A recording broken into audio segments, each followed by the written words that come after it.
Hey family, we're excited to do a Desolation wilderness backpacking trip and get to go see where Dad was a wilderness ranger growing up. We've been getting lots of questions about what to pack and what gear to use and what we can start being prepared for. So we laid it all out here and we can send you a list with gear weights. Going lightweight is nice because you end up getting to camp and having energy left to go fishing or go explore a little bit more. But you don't want to go super ultralight to where you're not comfortable. So this is your lightweight setup that's also going to make sure that you're comfortable in the backcountry and we're prepared for all sorts of emergencies and basically anything that can happen. So this is not the ultralight, it's a medium light, but it's going to help you feel better on the trail. So I'm going to start with the clothes that I'm wearing. Back here, I'm personally going to choose to wear shorts on the trail. And that's what Zach and I both did on the John Muir Trail, is wear shorts. And then I went with a lightweight hoodie on the top and wearing one pair of socks and underwear and a bra. And also I have this nice little sun hat. This really helps for the sun in your face, and then it also helps prevent your head from getting sunburned. If you don't feel comfortable in shorts, you can always go for a lightweight pair of hiking pants as well. But for the John Muir Trail, I left these hiking pants at home entirely, and I did not miss them. I did have a pair of long underwear in my pack that I could put on the colder days. And that was really all I needed. So that was what I wore on the trail. And then we will go to the clothes that I had in my pack. I had a fleece R1. This is a lightweight. What I would say is get a scale. We have two different scales that we use.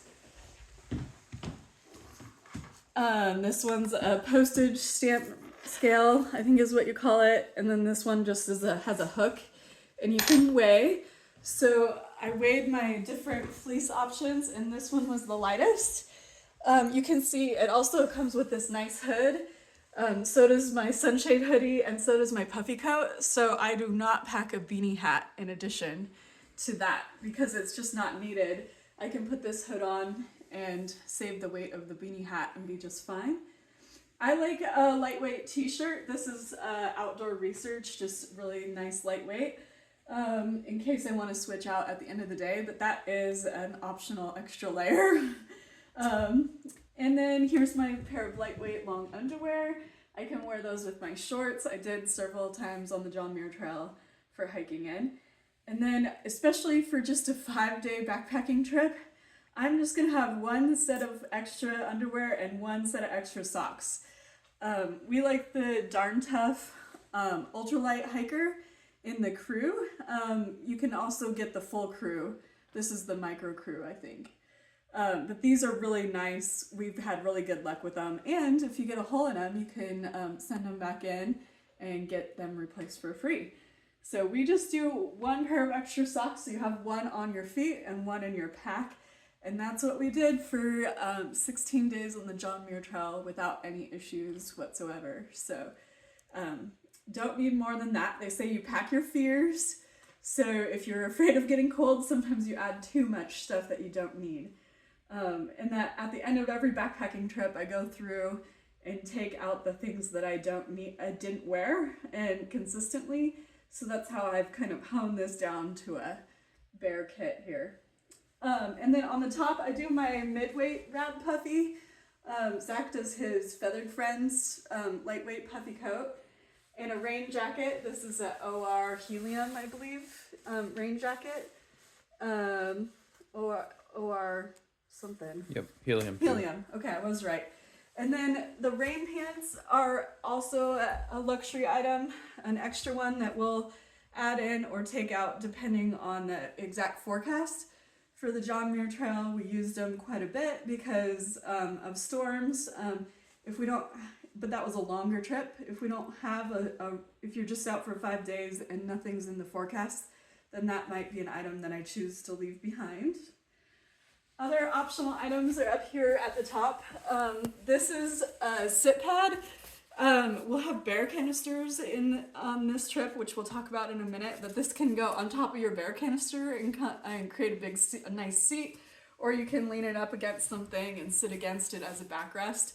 But this came out a lot and just a really nice luxury item. And then a lightweight pair of camp shoes can be handy. You can do flip-flops. I like these Zero shoes because you can cross a creek in them and they stay on your feet. They're really nice and lightweight. And then this will be optional bug netting. We have bug nets and bug spray. If the bugs are bad, like you can kind of tell at the trailhead, that might go in. If the bugs aren't bad, that might stay home. So just a little bug protection. Also, the rain pants can be good bug protection if you're wearing shorts. And wind protection, yep. And the sandals that you can wear with socks are nice, so you can keep your feet warm at night without having to wear your sweaty shoes. Lovely. And then we'll come over and talk about fishing gear. This is your ultralight fishing gear setup. You just have these reels. You don't have the case that comes with them. You take the case and leave it at home because it weighs too much. Rubber band your pole together, and we'll pack this very delicately in your pack. And we have 2 different poles here set up with the little reels. And then in here we have our all the bobbers you could want actually in this little lightweight pill bottle. It keeps them from breaking, but you still have a lot. We have 4 in that pill bottle there, plus some swivels. And then that keeps it nice and light, but also keeps stuff from breaking or getting snagged by the flies. In here we have some more swivels. This is a little extra line in here. These are a nice fly setup on a cardboard, and I have the leaders already on them, so they're just like ready to go and clip on your swivel. And you can see we have 1, 2, 3, 4, 5, 6, 7, 8 or 9 flies on there pretty easily. And that's probably all you need. And then we have a couple spinners in here, MEPs and another one. Couple more swivels. So that is a base fishing kit, and that'll get you by lots of good fishing time and still be really nice and lightweight and protect all your gear. It's really all you need on the trail. So that's what I would recommend for for a group of 5, like taking 2 fishing poles and trading off is a really good strategy to keep everybody happy and in fishing mode. Moving on to our cook setup here. We will have what we need for the group as far as stoves and pots and stuff like that. So we have the stove in a little lighter, and then in the inside you have these lightweight pack towels and the fuel canister. And so we have 2 setups here, which should be more than sufficient for a group. What you do want to get, what you'll need to get, we don't have any extra sporks. So these are pretty cheap and affordable. These ones are Toques, titanium, and they're really nice. And then we get these little nice lightweight mugs for coffee in the morning. We do have some extras on the extra table that I'll show you here in a second, but these were also kind of a luxury item, but they're nice to have, especially for a bigger group, so you don't delay on that coffee. This is our poop kit. Over here next, we have hand wash and hand sanitizer. The number one thing in the mountains, it's not Giardia that gets people, it's dirty hands. And so washing those hands and having actual wash with soap is really nice. And then this is our little lightweight trowel for digging. It's like super light, 0.6 ounces. And then some toilet paper in here. That's leftover from the John Muir trowel. This is our lightweight toiletries kit. We go with a bamboo toothbrush. Sometimes we can cut a little bit of this handle off, but you don't want to get the handle too small because you end up putting your fingers in your mouth. So a bamboo, like full-size toothbrush is still gonna be pretty lightweight. And then we did a little thing of travel toothpaste, or you can do toothpaste tabs, but this is really easy and handy for people to get a hold of. A chapstick, a Sure chapstick, and then sunscreen. On the John Muir Trail, I started with one of these, and then I was able to buy one of these for my legs at the Muir Trail Ranch. And so having either a little lightweight sunscreen is really nice. Either type will do. And then I just learned to go with this lightweight comb for hair. You might think that you can get little travel brushes too, hair brushes, but actually that comb will get through a lot of my hair. I forgot my hairbrush completely at Battle Abbey, and I had a week of just combing my hair with this, and it worked great. And so after that, I just went to that lightweight comb. And then the other tiny little thing that I have in there, this is a luxury item. I actually picked this up at the Muir Trail Ranch on the John Muir Trail. It's just a little bit of lightweight hand lotion, and that can be really handy when you're washing your hands a bunch. And then this is just a tiny vial of face lotion. So just personal preference, but keep it small. Don't need a lot. Do you think we need hand lotion for 5 days? Probably not. That's a luxury item, but it weighs 0.1 ounce, so it's just totally up to you. On you probably don't need it, but I really liked it on the. Anyways, that's just personal preference. Hand luxury item. Water filters. We'll have filtration set up for the whole group. We have our platypus water filter plus a CNOC bag for filling. This 2 liters. This attaches on the end, and then you fill up your water bottle. What I would recommend, and then this is a Katadyn water filter. You might have 1 or 2 of these along as well. And you just fill this up, and your filter's inside, and you squeeze it into your other water bottle. We're probably gonna have everyone get 2 smart liter water bottles. These are available at every grocery store. They're really lightweight. Going just a short distance like we are, we'll probably be traveling with 1 liter each, not more, because water is one of the heaviest things in your pack. And so you just drink as much as you want. Hydration is really key for altitude and staying hydrated when you're working hard. So,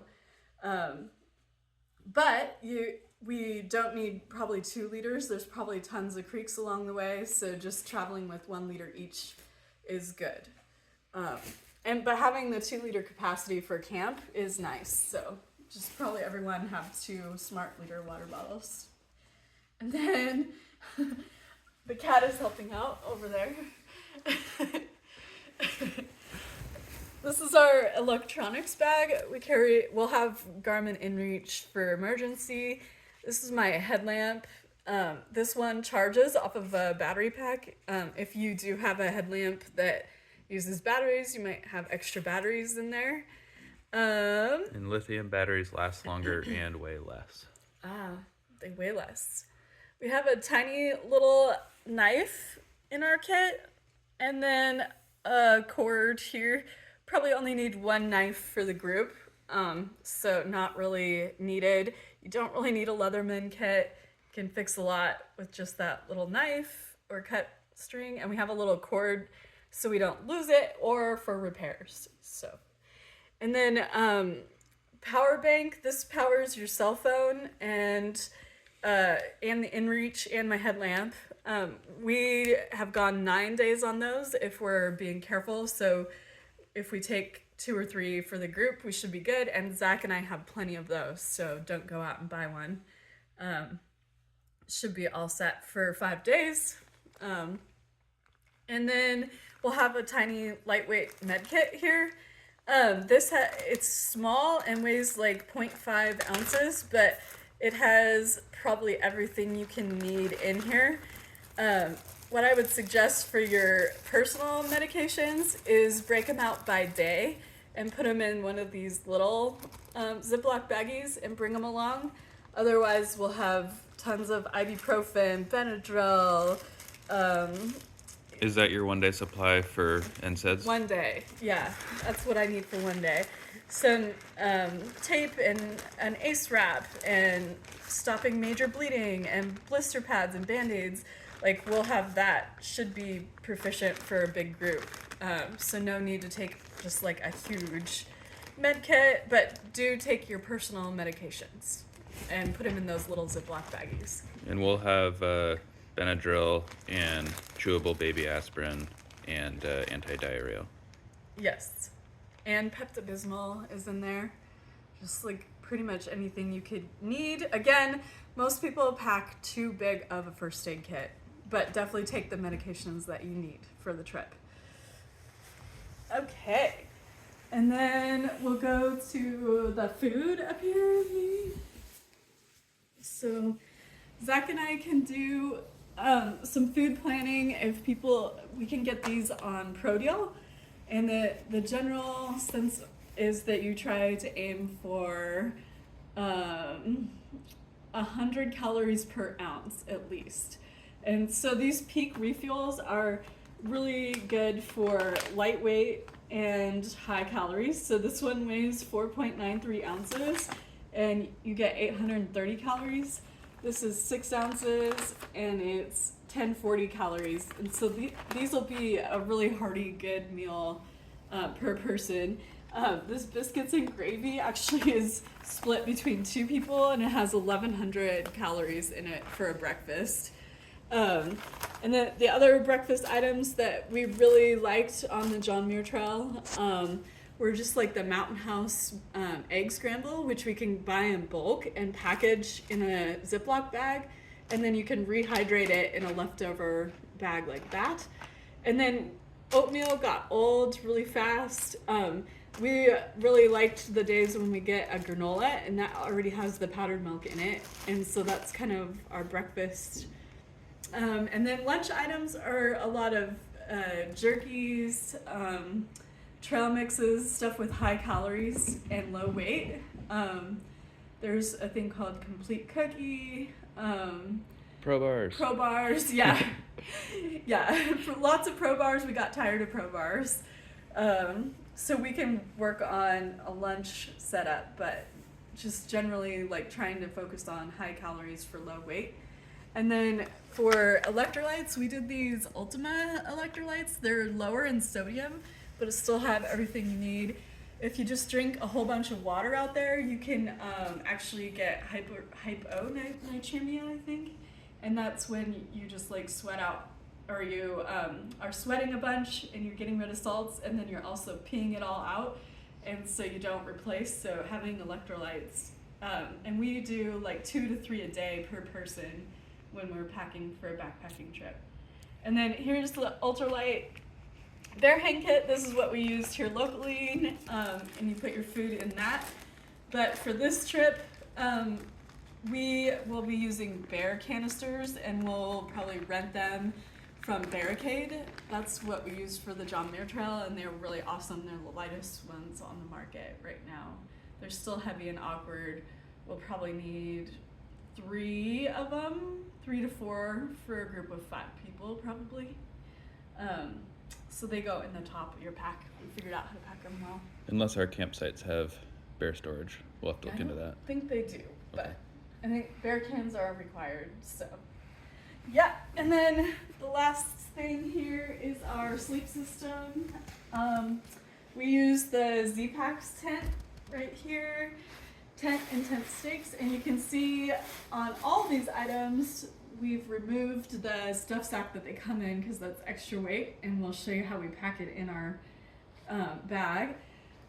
This is a double sleeping pad right here. So that's what for both Zach and I. The repair kit is really nice to have. You can also use tape from, we use some Luco tape from our kit. We actually probably have to repair it. But I'm going to take that paper out and leave it at home because that's going to weigh extra and I don't need that. We have lightweight pillows here. Again, I took it out of its stuff sack and I'm leaving the stuff sack at home. And then these Exped pads come with the inflatable bag here. It's called the Snozzle bag. This is actually waterproof, so I'm gonna pack a lot of my waterproof stuff or stuff I want to keep dry in this. And since it's a double set and we don't each have one, the other person is gonna pack all their clothes and stuff that they don't want to get wet, sleeping bag, pad, inside one of these NioFlume bags, really lightweight waterproof bag. We have extra of these that we'll show you over on our extra table, so don't worry about buying those. And the NioFlume bags mean you don't have to use an external pack cover. Right. And it saves you weight. Your stuff is inside. And then we have a double quilt. Again, you really want to take a look at what sleeping bags you have, get them out and weigh them. I think typically this one's a 20-degree bag, and it's really nice for summertime. The 30-degree can kind of get a little bit cold for some nights. Just depends on comfort level. Like that 20-degree bag, but weigh them. They don't all come equal. Some are really heavy, some are lighter, so definitely weigh your sleeping bag. And then this is our Durston pack. These are really small, or they're really simple design. This is just one big compartment on the inside, and then it has this pocket on the outside, and then two side pockets for your water bottles and stuff. And we'll show you how we pack that. Those are really nice packs. So just going through, oh, and it has hip belt pockets for snacks and cell phone and all sorts of stuff go in the hip belt pockets. And the shoulder pockets, I usually put my sunscreen and stuff in there. So just going through, you'll just, out of this kit, the things that you will need to bring are the tent and the sleeping bag and the sleeping pad. We'll show you what we have extra. A backpack, all your clothes. We can do the food and split it up. You'll need smart water bottles, and you'll need a headlamp, and you'll need your own toiletries kit. And we can do the trowel system as a group. We can talk about if we want to add an extra trowel so everyone can poop at the same time. You won't need a stove. You will need a spork. We're out of those. You won't need a cat. They don't need to pack their own cat? Yeah. And we can talk about fishing setup and what we want to bring there, but something real lightweight like that. So that's generally what other people need, and then we'll go over to the. Are you just filming the cat? Come over here and we'll show you what we have extra. These are the bags to pack your clothes and your sleeping bags in. We do have one extra Feather Friends sleeping bag. This one is rated to 25 degrees on the bottom and 45 degrees on the top. It's made to wear your puffy coat in. It's also kind of small and narrow and doesn't have a zipper, but that is going to be available. But it's super lightweight. Super lightweight. It weighs just slightly over a pound. 17 ounces. 17 ounces. So there you go. We do have one extra camp pillow. Zach's did break on the John Muir Trail, so these are kind of approaching the end of life. But we have it available. One's still functional. And then we do have these lightweight Neo Air sleeping pads. We have two of these available. These are rated really warm, and they're full size, full length. So if you want to borrow that. We do have two lightweight mugs that we can loan out. And we do have all sorts of battery packs that we can take for the group. So if we don't have one, don't go out and buy one. And then we do have this Granite Gear backpack that we'll probably, Mariah was maybe going to use. And then for Dad, we can either give him Zach's other Durston pack and Zach can wear his Chilo Gear pack, or we can figure something out there. We should have extra packs there for Dad. So that's about it. Let me show you how we're gonna pack all this in.